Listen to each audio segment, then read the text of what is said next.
Hello, और इस video में हम बात करने वाले हैं द बिग बैंग थ्योरी के बारे में। ये कंटेंट है इस टॉपिक के। सबसे पहले हम बात करेंगे कि द बिग बैंग थ्योरी है क्या, इसकी बहुत ही बेसिक डेफिनेशन और इसमें कहा क्या गया है ये हम डिस्कस करेंगे। फिर इसकी टाइमलाइन बहुत इंपॉर्टेंट है कि किस तरीके से यूनिवर्स बना, एक्सपैंड हुआ। फिर जो बहुत ही इंपॉर्टेंट पीरियड थे during the big bang theory, जैसे कि Planck, the grand unification, inflation, cooling, structure वगैरह, ये हम डिस्कस करेंगे। फिर एविडेंसेस के बारे में बात करेंगे कि कौन कौन से साइंटिस्ट थे जिनकी डिस्कवरी से हमको पता लगा कि बिग बैंग थ्योरी में ये इंपॉर्टेंट इवेंट्स हुए। फिर जो अनसॉल्व मिस्ट्रीज हैं बिग बैंग थ्योरी की, डार्क मैटर से रिलेटेड वगैरह, वो हम डिस्कस करेंगे। फिर डार्क मैटर और डार्क एनर्जी है क्या, ये भी हम जानेंगे। फिर फ्यूचर प्रेडिक्शंस क्या है, हम क्या एज्यूम कर सकते हैं कि इवेंचुअली बिग बैंग थ्योरी, जो अभी भी काफ़ी हद तक डेवलपमेंटल स्टेज में है, ये हमको क्या बताया कि यूनिवर्स क्या एक्सपैंड कर रहा है, क्या कॉन्ट्रैक्ट करेगा, स्प्लिट कर जाएगा। तो we will discuss all that.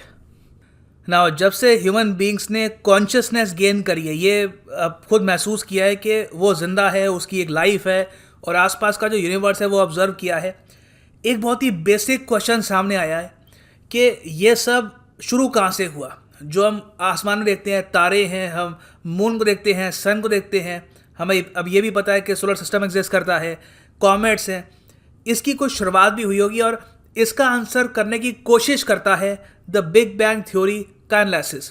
Now, big bang theory is an attempt to answer certain fundamental questions. How was our universe created? How did it come to be the seemingly infinite place we know today? And what will become of it ages from now? जब eventually ये थोड़ा और बूढ़ा होगा universe, तो इसका क्या हल होगा? तो ये सारे जो क्वेश्चंस हैं, हम कोशिश करते हैं कि बिग बैंग थ्योरी से कुछ उसकी सेंस क्रिएट करें। अभी के लिए देखो, सारे साइंटिस्ट बिग बैंग थ्योरी पे एग्री करते नहीं हैं, मगर मेजॉरिटी ऑफ जो कॉस्मोलॉजिस्ट हैं, जो साइंटिस्ट हैं, वो मानते हैं कि जो यूनिवर्स हम आज के टाइम में देखते हैं, ये जो गैलेक्सीज हैं और स्टार क्लस्टर्स हैं, सुपर क्लस्टर्स हैं, ये सब इवेंचुअली एक बहुत ही बड़े एक्सप्लोजन से सामने आए थे, जिसकी वजह से सारा मैटर बना। और जो फिजिकल लॉज हैं, फॉर एग्जांपल ग्रेविटी, इलेक्ट्रोमैग्नेटिज्म, ये सब भी बिग बैंग थ्योरी का ही नतीजा है। ये हम मानते हैं, ये ज़्यादातर साइंटिस्ट का बिलीफ है। नाउ, जो बिग बैंग हाइपोथेसिस है, ये स्टेट करता है कि जो भी आज के टाइम में आप मैटर देख रहे हो अपने आसपास, जो टेबल है, जो आप जो कुछ भी देख रहे हो, एवरीथिंग दैट एग्जिस्ट्स, ये शुरू हुआ था आज से 13.8 बिलियन साल पहले। ये जो नंबर है याद रख लेना, ये आपसे एग्जाम में पूछ सकते हैं ना। ये जो टॉपिक है प्रीलिम्स पर्सपेक्टिव से काफ़ी इंपॉर्टेंट है। आपसे इस टॉपिक के बारे में बहुत इन डेप्थ का पूछेंगे नहीं, कभी बहुत इन डेप्थ का क्वेश्चन आया नहीं है, मगर it is wise to be ready. ना, माना जाता है कि जब ये 13.8 बिलियन साल पहले का टाइम था, उस वक्त सारा जो मैटर है, जो भी अब आज के टाइम में मैटर देखते हैं, ये कॉम्पैक्टेड था एक सिंगल पॉइंट में, जहाँ पर इनफाइनाइट डेंसिटी थी। मतलब कि अब ऑब्वियस ही बात है, आज के टाइम में इतने सारे सन्स हैं, स्टार्स हैं और प्लैनेट्स आप देख रहे हैं, कॉमेट्स देख रहे हैं। इस सब मैटर को आप अगर बिल्कुल कॉम्पैक्ट रखते हो एक सिंगल पॉइंट में, तो उसकी डेंसिटी तो बहुत ज़्यादा होगी। तो माना यह जाता है कि आज से कई साल पहले, 13.8 बिलियन साल पहले टू बी एग्जैक्ट, एक इनफाइनाइट, अनंत डेंसिटी और अनंत हीट वाला एक सिंगुलैरिटी एग्जिस्ट करता रहा। एक पॉइंट था, उसको हम कहते हैं सिंगुलैरिटी। वहाँ पे एक्सप्लोजन हुआ और बिग बैंग थ्योरी क्रिएट हुई ना। यहाँ पे आप क्वेश्चन पूछ सकते हैं सिंगुलैरिटी से पहले क्या था। वेल, देखिए, big bang theory existential question answer नहीं करता कि ये सब बनाया किसने था, सिंगुलैरिटी से पहले क्या था। बिग बैंग थ्योरी ये एक्सप्लेन करता है जो आज के टाइम में आप देख रहे हो, ये कैसे फॉर्म हुआ होगा, ये कैसे इवॉल्व कर रहा है, आप और मैं किस तरीके से फॉर्म हुए होंगे, ये इसका आंसर करता है। तो सिंगुलैरिटी से पहले क्या था, ओवरऑल एग्जिस्टेंस क्या है, उसका आंसर आपको बिग बैंग थ्योरी में नहीं मिलेगा। तो यहाँ पे आप देख सकते हैं, not only does the model explain the origin of all known matter, the laws of physics, जैसे जो मैं आपको भी बताऊंगा, and the large scale structure of the universe, it also accounts for the expansion of the universe, के universe अभी भी expand कर रहा है। और बहुत सारा और जो फिनोमेना हो रहा है, जैसे कि हमको वेव्स दिखती हैं ऑफ द अर्लियर एक्सप्लोजन, वो सब भी बिग बैंग थ्योरी में कवर किया गया है। और बिग बैंग थ्योरी में आपको मैथमेटिकल अंडरपिनिंग भी मिलेगी, मतलब कि यहाँ पे काफ़ी सारी जो चीज़ें बताई गई है in the big bang theory, वो बिल्कुल रिलेट करती है with Albert Einstein's general theory of relativity. Now big bang theory की जो टाइमलाइन है ये थोड़ा सा समझ लेते हैं। बिग बैंग अकर हुआ था 13.8 बिलियन साल पहले। ये माना जाता है of course the age of the universe. Scientist ने तब से लेकर अब तक एक पूरी टाइमलाइन क्रिएट कर रखी है कि कैसे सिंगुलैरिटी से ये यूनिवर्स एक्सपैंड करता गया और कौन कौन से पीरियड्स इस यूनिवर्स ने देखे। तो इसमें सबसे पहले आता है प्लैंक ईपॉक। ना ईपॉक क्या होता है, जो शब्द है यहाँ पे EPOCH। देखो ईपॉक का बहुत ही सिंपल शब्दों में मीनिंग ये होता है एक पीरियड ऑफ टाइम। ये कुछ भी हो सकता है, ऐसा नहीं है कि 100 साल को आप ईपॉक बोलोगे, 1 मिलियन साल को ईपॉक बोलोगे, कुछ इसका स्टैंडर्ड कोई रूल नहीं है। आप किसी भी पीरियड ऑफ टाइम को कह सकते हैं ये एक ईपॉक था। तो हम यहाँ पे बात कर रहे हैं अर्लीस्ट पीरियड ऑफ यूनिवर्स की, तो उसको हम कहते हैं द प्लैंक ईपॉक। ये यूपीएससी पर्सपेक्टिव से इंपॉर्टेंट, आपसे पूछ सकते हैं कि कौन सा ईपॉक माना जाता है जहां पर यूनिवर्स की शुरुआत हुई थी, तो आपका आंसर होगा यहाँ पे प्लैंक ईपॉक। तो it is the earliest period of time in history of the universe extending from 0.0 to approximately 10⁻⁻43 seconds. और इसको इसलिए भी हमने ये नाम दिया हमने क्योंकि इसको हम प्लैंक टाइम में मेजर करते हैं। नाउ ये जो टाइम था यूनिवर्स का, तो उस वक्त हीट बहुत ज़्यादा थी। ये भी एक काफ़ी इंपॉर्टेंट पॉइंट है कि जब यूनिवर्स इनिशियली फॉर्म हुआ, सिंगुलैरिटी में विस्फोट हुआ और हर जगह जो मैटर था फैलना स्टार्ट हो गया, तो इनिशियली उस विस्फोट की वजह से हर जगह जो टेम्परेचर था दे वर एक्सट्रीमली हाई और यूनिवर्स उस वक्त बहुत हद तक अनस्टेबल था। इमीडिएटली एक्सप्लोजन के बाद स्टार्स प्लैनेट्स का फॉर्म होना इम्पॉसिबल था। सब कुछ बस क्योटिक था। बहुत ही सिंपल शब्दों में आप वहाँ पर नहीं होना चाहते थे। फिर धीरे धीरे प्लैंक ईपॉक के बाद यूनिवर्स एक्सपैंड करता गया और फिर एक कूलिंग पीरियड आया। इस पीरियड में जो फंडामेंटल फोर्सेस ऑफ फिजिक्स हैं ये एग्जिस्टेंस में आई। तो ये भी काफ़ी इंपॉर्टेंट है कि सिंगुलैरिटी के बिल्कुल बाद ये फंडामेंटल फोर्सेस नहीं आई। इनिशियली जब बहुत ज़्यादा जब हीट थी तब ये फोर्सेस एग्जिस्ट नहीं करती थी। जब यूनिवर्स कूल होना स्टार्ट हुआ then the fundamental forces of physics started to emerge. अच्छा, प्लैंक टाइम के बारे में मैं आपको ये भी बता दूं कि प्लैंक टाइम एक यूनिट होता है टाइम का, required for light to travel a distance of 1 Planck length in vacuum. ठीक है, तो Planck time equals to approximately 5.39 into 9⁻⁻44 seconds. तो ये होता है प्लैंक टाइम। ये बस एक फिगर है, आप याद रख लेना for prelims perspective. Now Planck epoch के बाद आया ग्रैंड यूनिफिकेशन का ईपॉक। यहाँ पे जो फंडामेंटल फोर्सेस हैं जो आज के टाइम में भी यूनिवर्स को गवर्न करती हैं, जो आप कह सकते हैं लॉज हैं फिजिक्स के, इन्होंने प्रॉपर शेप लेनी स्टार्ट कर दी। The first step in this was the force of gravitation separating from gauge forces, जैसे कि strong and weak nuclear forces, electromagnetism. तो जो ये सारी फोर्सेस है ये अलग होनी स्टार्ट हो गई और हमको यूनिवर्स में हर जगह ग्रेविटी का इम्पैक्ट, न्यूक्लियर फोर्सेस का इम्पैक्ट, इलेक्ट्रोमैग्नेटिज्म का इम्पैक्ट ये देखने को मिला, जो आज भी आपको पता होगा हमारी लाइफ को गवर्न करता है। जो भी हम कुछ क्रिएट करने की कोशिश करते हैं तो उसके सामने बाधा भी यही बनता है, हमको हेल्प भी यही करता है। तो दिस इज़ वेरी इंपॉर्टेंट। तो यूपीएससी पर्सपेक्टिव से ग्रैंड यूनिफिकेशन ईपॉक में न्यूक्लियर फोर्स और जो ग्रेविटेशनल फोर्स है इसमें सेपरेशन हुई। फिर आता है inflation epoch with the creation of fundamental forces of the universe. जब ये जो फोर्सेस है fundamental forces, nuclear force, electromagnetism, gravity, ये क्रिएट हो चुकी थी। फिर इन्फ्लेशन ईपॉक स्टार्ट हुआ। ये एक ऐसा टाइम था जहां पर मैटर ने धीरे धीरे जो एक प्रॉपर शेप थी वो लेनी स्टार्ट करी।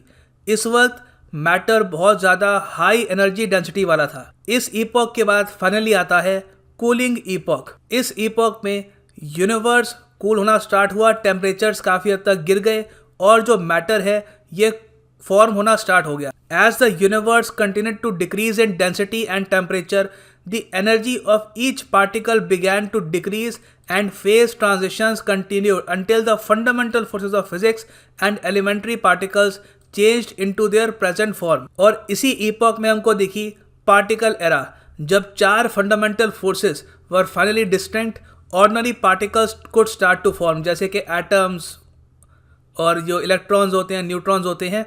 इसका कॉन्सेप्ट धीरे धीरे सामने आना स्टार्ट हुआ, मगर ऐसा नहीं है कि एटम्स यहाँ पे आ चुके थे, इसमें भी टाइम लगा। Since temperatures were not high enough to create new proton antiproton pairs, mass annihilation immediately followed, leaving just 1 in 1/10 of the original protons and neutrons and none of their antiparticles. तो जैसे मैंने आपको बताया था पिछले lecture में, जहाँ पे हमने पार्टिकल फिजिक्स के बेसिक्स डिस्कवर किए थे, जो एक न्यूक्लियस होता है उसमें आपको न्यूट्रॉन्स मिलते हैं, प्रोटॉन्स मिलते हैं, उसके अंदर जो आपको क्वार्क्स मिलते हैं उसकी फॉर्मेशन यहाँ पे स्टार्ट हो चुकी थी। और सिंस यहाँ पे टेम्परेचर काफ़ी वोलेटाइल थे, तो बहुत सारा जो मैटर था यहाँ पे, बहुत सारा जो मैटर क्रिएट हो रहा था उसकी एनाइलेशन होगी, मतलब कि वो डिस्ट्रॉय हो गया। फिर उसके बाद the temperature of universe cool down to a trillion degrees, cool enough to allow quarks to combine to form hadrons. फिर उसके बाद क्वार्क्स इकट्ठा हुए, हार्डॉन्स बनने शुरू हुए। ये सब हम पहले लेक्चर में डिस्कस कर चुके हैं कि क्वार्क्स जब इकट्ठा होते हैं तो एक ग्रुप ऑफ क्वार्क्स को हम कहते हैं हार्डॉन्स।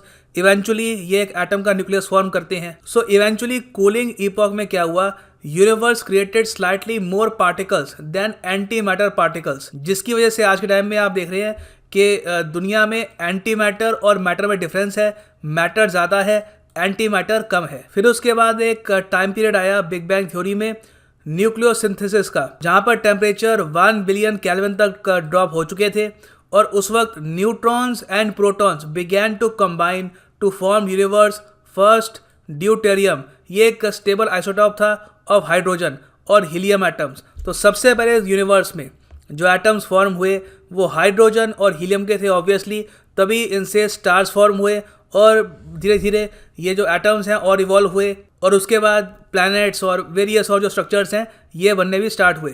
तो उसके कुछ और साल बाद हमने फाइनली देखा कि एटम में इलेक्ट्रॉन आ चुका था। तो आज के टाइम में जो हम एटम देखते हैं वो फाइनली एग्जिस्ट कर चुका था after billions and billions of years. तो यहाँ पे आप देख सकते हैं, with the electrons now bound to atoms the universe finally becomes transparent to light, making this the earliest epoch observable today. और जब ये हुआ तो उसी वक्त जो यूनिवर्स था फाइनली ट्रांसपेरेंट हो गया लाइट से। So this radiation is now known to be what constitutes the cosmic microwave background. तो देखो, जो ये एक्सप्लोजन हुआ और जो यहाँ पर ऑब्वियसली कॉस्मिक माइक्रोवेव बैकग्राउंड फैल गया एक्सप्लोजन से, वो आज भी एग्जिस्ट करता है। उसको हम कहते हैं the oldest light in the universe. ये फाइनली ऑब्जर्वेबल हुई आफ्टर बिलियंस ऑफ ईयर्स।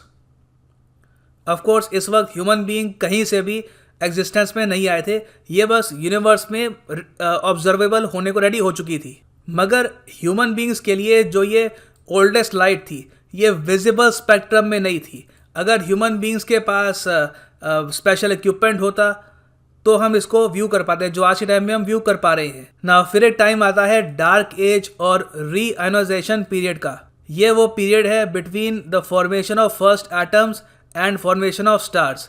तो फाइनली अब हमने देखा कि एटम्स बन गए थे हीलियम और हाइड्रोजन के। तो उसके बाद स्टार्स, सितारे बनने स्टार्ट हो गए पूरे यूनिवर्स में। इससे पहले यूनिवर्स बिल्कुल डार्क था, आप कह सकते हैं।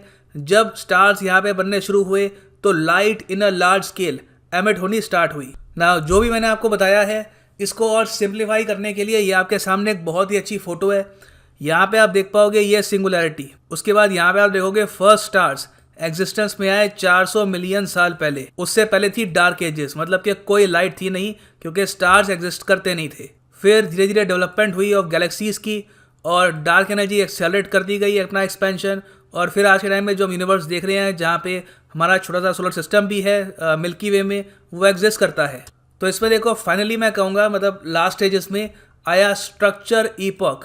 यहाँ पे जो मैटर था इसने फाइनली शेप लेनी स्टार्ट करी, गैस क्लाउड्स बने, गैलेक्सीज बनी, अदर एस्ट्रोनॉमिकल स्ट्रक्चर्स बने।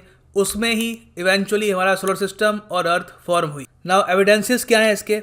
देखो, रेड शिफ्ट ऑफ गैलेक्सीज में अगर हम देखें तो it means almost all galaxies are moving away from us. जो एक्सपेंशन है यूनिवर्स का, इसको हम स्टडी कर पाते हैं by Doppler's effect of light. वो हमको ये बताता है कि बेसिकली लाइट, सिंस यहाँ पर कि बेसिकली यूनिवर्स अभी भी एक्सपैंड कर रहा है, Doppler's effect for light works on the same principle as Doppler's effect for sound, only different is being the attributes.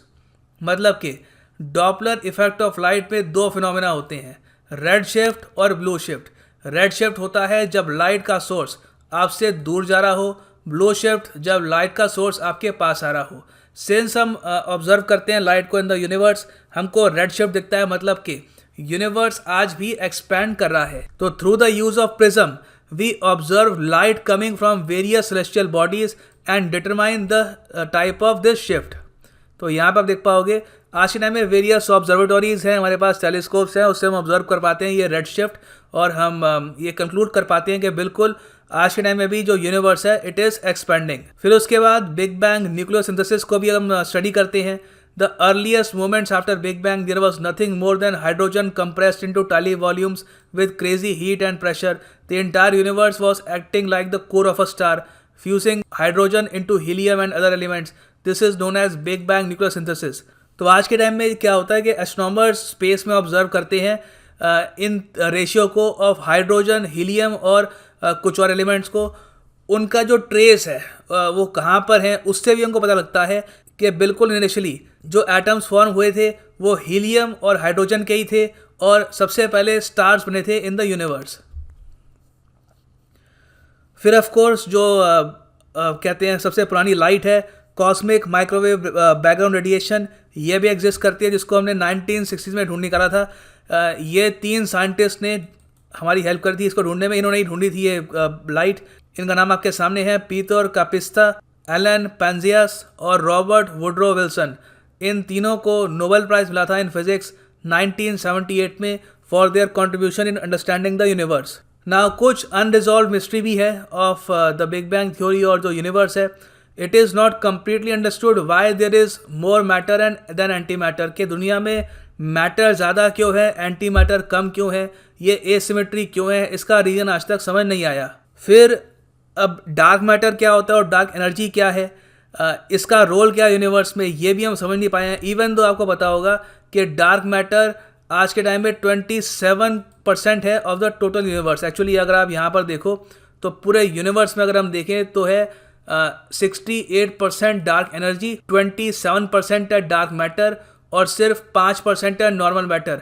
इसमें आती है gas, stars, dust, of course human beings भी इसमें ही आते हैं।